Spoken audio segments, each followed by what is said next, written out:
Number 10, sorry. Order number 10, motion, ratification of the agreement between Kenya and the United Kingdom on Defense Cooperation. The Chairperson, Departmental Committee on Defense, Intelligence and Foreign Relations. Thank you, Honorable Koech. Honorable Speaker.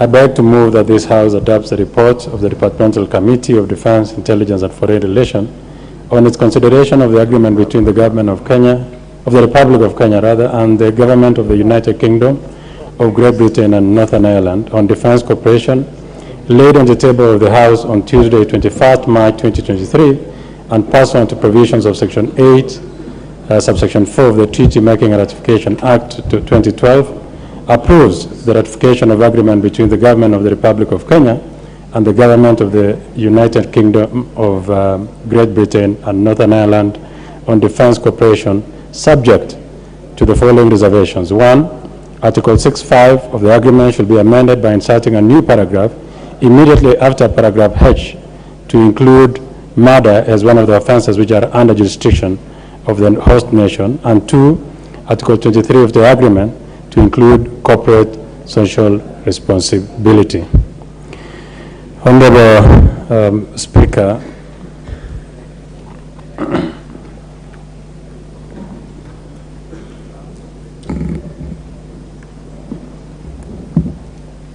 for the sake of time, I will skip some of my notes.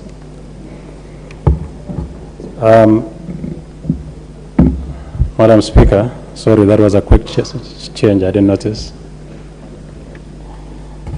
Madam Speaker, this report details the consideration of the Departmental Committee of the agreement between the government of the Republic of Kenya and the government of the United Kingdom of Great Britain and Northern Ireland on defense cooperation.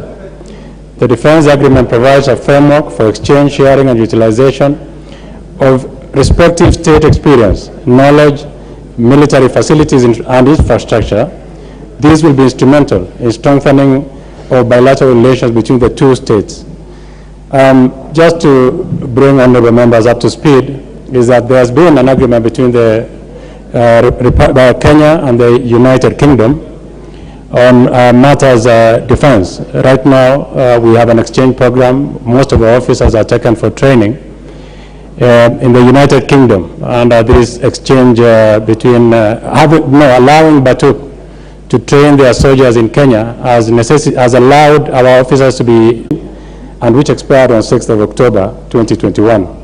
Through a letter dated 6 September 2021, the Cabinet Secretary for Defense, Dr. Monica Juma, submitted to the House for approval a copy of the agreement. It was subsequently committed to the then Committee of Defense and Foreign Relations on 8 September 2021. The committee was expected to consider the agreement and recommend its approval by the House with or without reservations pursuant to Section 8 of the Treaty Making and Ratification Act. In fact, as I mentioned, that it is important, Honorable Speaker, for this House in future, going forward, that we look at the Treaty and Ratification Act. It really does not give honorable members an opportunity to make any changes. And I think it is a responsibility of honorable members, this House, and committees of this House to look at all the agreements that are done on behalf of the people of this country and make sure that their proposals and their input is also captured in these agreements. So it is important to have a mental note that it is as we go forward, we might need to consider and look at the Ratification and Treaties Act. It is quite prohibitive, and I think unnecessary, in my view, in its structure as it is currently.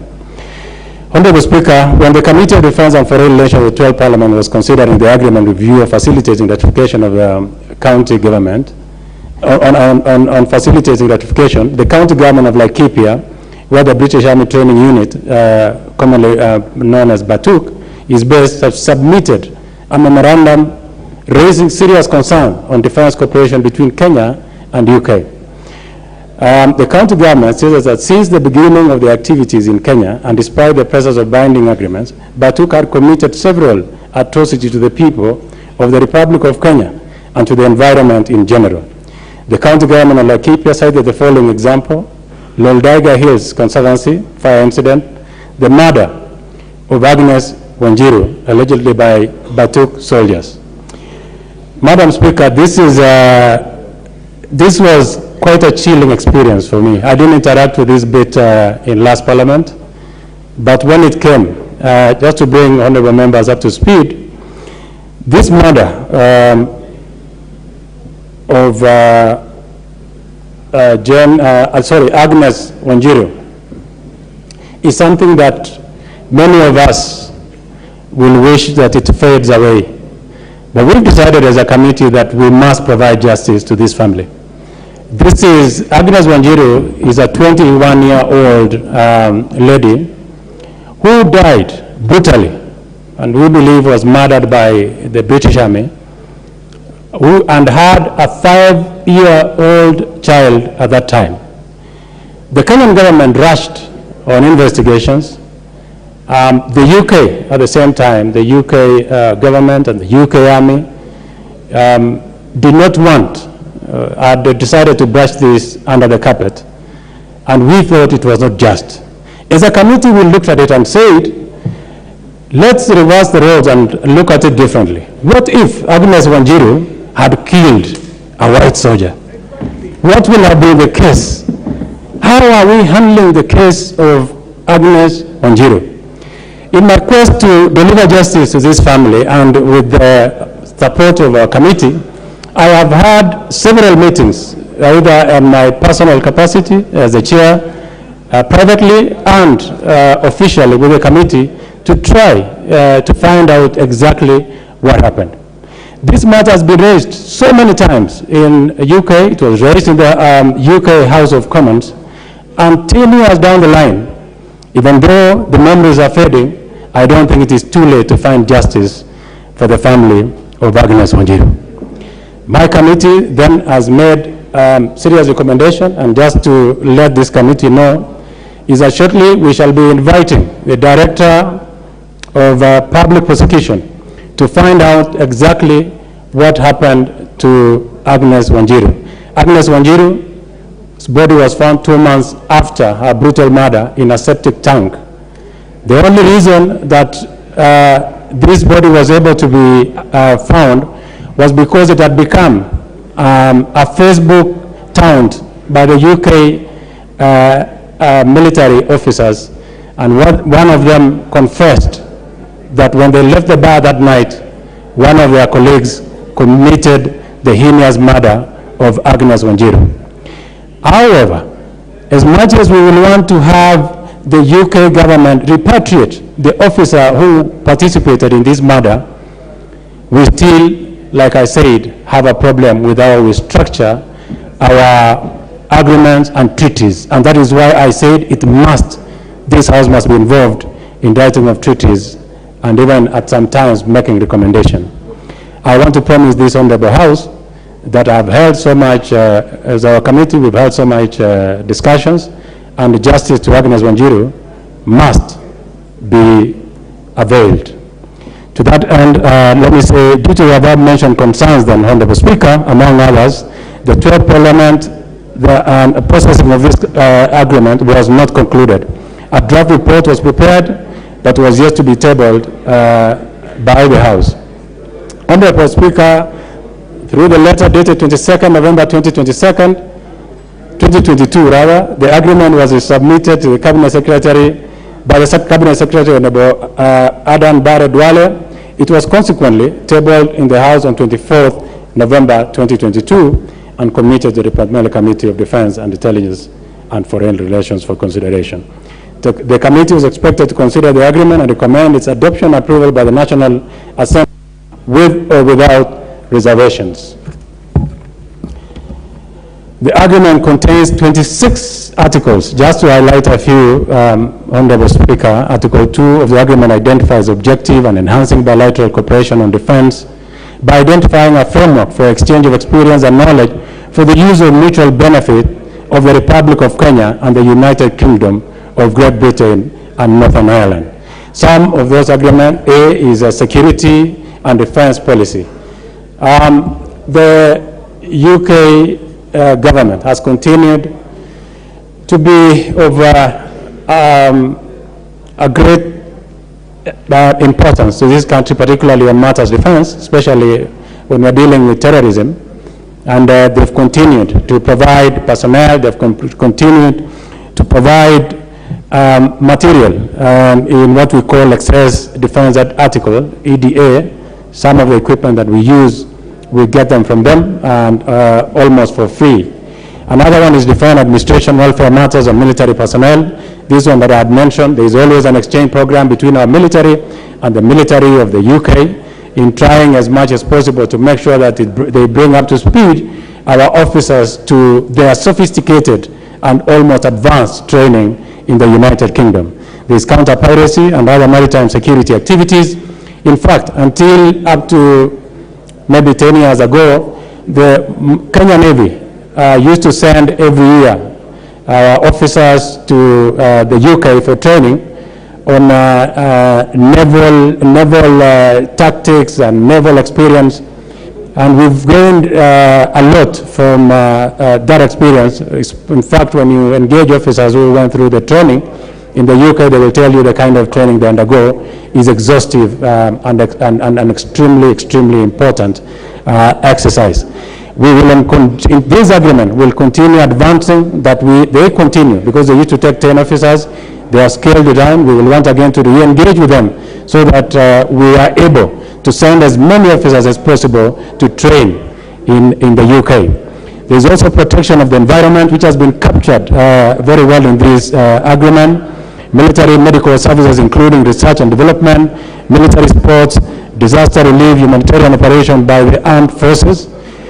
It will be important for this country, for the Honorable House, Madam Speaker, to understand. When we had the when we had the ferry disaster a while back, you remember the child and the mother who drowned in water. The first line of call on such emergencies is normally the military, and this training has been advanced. Initially, the divers will go up to 100 meters, I'm told, but right now we have divers who can go up to 1 kilometer under the sea because of that training that we continue to advance between Kenya, the United Kingdom, and other countries that we are entering into defense cooperation agreements.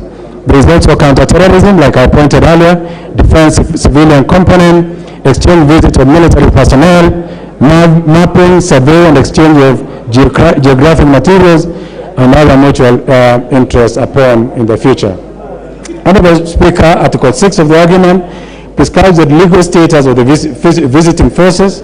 The draft agreement, while subjecting the visiting forces to the laws of the host nation.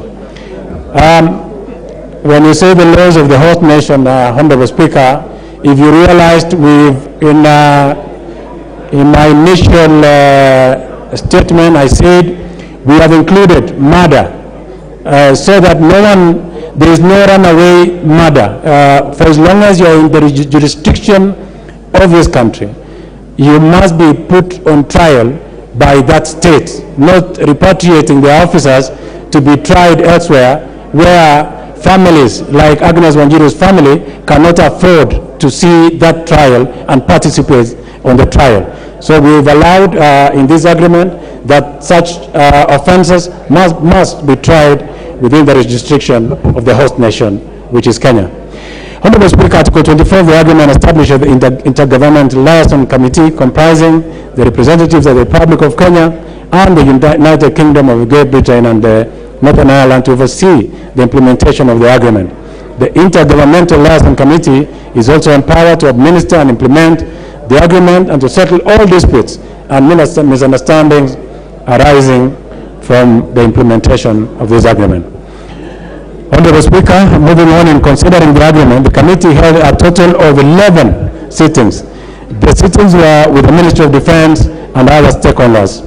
Pursuant to Article 118B of the Constitution on Public Participation and Section 83 of the Treaty Making and Ratification Act 2012, the committee placed advertisement in the two local dailies on 20th October 2021, calling for submission of memorandum on the subject matter, and by the close of the deadline, the committee had not received any memoranda for or against the ratification of the agreement. However, the committee received submissions of the county government of Laikipia on 31st March 2022, long after the close of the deadline, but nonetheless we still looked at them and considered them in our report, which has been sufficiently addressed in this report from the committee. The memorandum of the county government of Laikipia raises concern over the claims of deaths and injuries, forms of suffering arising from activities related to the British Army training Batuk. The memo further advised that no form of compensation has been forthcoming to settle the claims. Honorable Speaker, defense agreements are important to the country as they, among others, enable knowledge, transfer and capacity building and sharing of information in an increasingly complex global environment. Having processed the agreement, the committee observed that the agreement adds to the already existing bi- and multilateral agreements with other state agencies. The country stood to benefit from the expertise held by the counterpart state. Honorable Speaker, the committee observed that training by Batuk had failed to adhere to Kenyan laws and obligations under international law with respect to preservation of the environment pursuant to Article 8 of the agreement. And this is largely because of the earlier defense agreement. We've made it very clear that as they train, there should not be any environmental degradation. And in fact, they will take responsibility if there is going to be any that is going to happen going forward. That are allowed to not consider that agreement, Honorable Speaker, that allowed did not consider the environmental impact. However, this DCA will greatly address the impact of the environment where training of the troops will take place. Honorable Speaker, the committee further noted that Article 6, Sub-Article 5 provides for various offences which are not to be considered as arising out of official duty and therefore triable by the host nation. However, murder was not listed as one of the offences, thereby allowing cases similar to that of Agnes Wanjiru, not mentioned in the report, to occur in the future. The committee further noted that Article 23 of the agreement obligates visiting forces to respect and be sensitive to tradition, customs, or culture of the local communities of the places they are deployed in. However, the agreement does not provide for social corporate responsibility. I will say it here, Honorable Speaker, that it behoves the host nation to make sure that anyone we've signed an agreement with strictly is made to adhere to the rules and regulations of the land, whether it is the county government regulations or the constitution of this country. Such cases of murder, runaway murder, degradation of the environment will not happen if officers from Kenya were training in the UK, for instance. We should not allow that to happen in our soil. We've made it on strongest terms possible to the Kenya Defence Forces, the Ministry of Defence, and even the UK government through their representatives here in this country, that this country will not, and particularly this parliament, will not tolerate any misadventure. I see the light, if you allow me 1 minute to conclude, from the officers of the UK.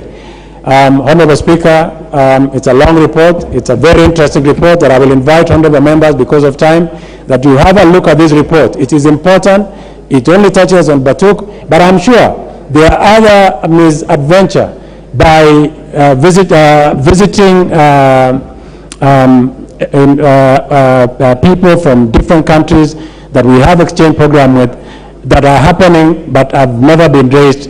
Only this one was captured because of the murder of Agnes Wanjiru, and I hope that going into the future, this Parliament will look into the Treaty and Ratification Act. With those many remarks, Honorable Speaker, I request the distinguished Honorable Member of the Committee, Honorable Mumusi, to second.